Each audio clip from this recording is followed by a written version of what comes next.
For me, it was freshman year of college. I found myself in tears, broken, heartbroken, on the floor of my dorm room. And I knew for the first time that I needed someone and something bigger than myself. I couldn't handle the heartache all on my own. And it was at the same time that I started attending a campus ministry, and I heard and saw that there was a God who wanted a relationship with me, and it began to become personal.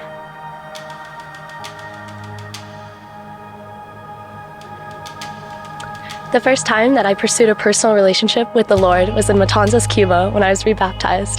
It was at that point when I got to choose to pursue a close and personal relationship with my Lord.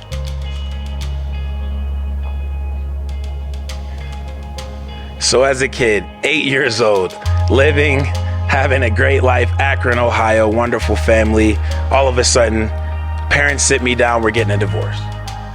Young kid, faith in God, but no idea what to do with it, feeling like the entire bottom is being pulled out of my life. You better believe in that moment, I realized how personal this relationship with God really is as I sat there crying on the floor, trying to figure out what I'm gonna do and what God is even doing in my life. He leaned in, held me, moved me to another level, and I realized exactly just how personal this thing really is.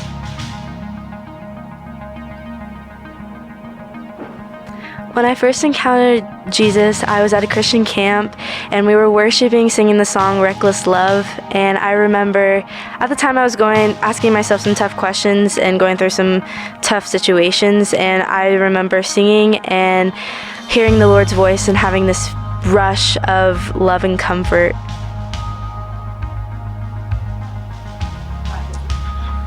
So I moved to the United States in 1998, and a few years later I found myself in Panama on a mission trip, and the last 3 days of my trip I was there all by myself. My team had left and I was waiting to see an immigration officer to be able to come back into the United States. I will say those 3 days were some of the longest, hardest days because I had no idea what was happening next, what would happen next. I will say in the anxiety and in the unsure nature of my life at the time, the Lord spoke very clearly during that time. As I was praying and as I was reading scripture, it was as if He was right there with me. And that's all I could have asked.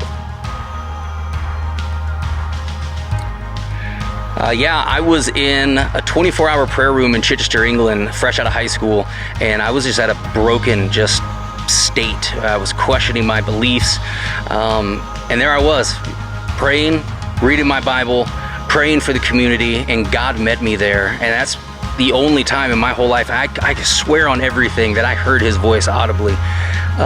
It gives me goosebumps just talking about it because it just doesn't happen, but from that moment on I knew without a shadow of a doubt that God wanted to know me on a personal level, and here we are.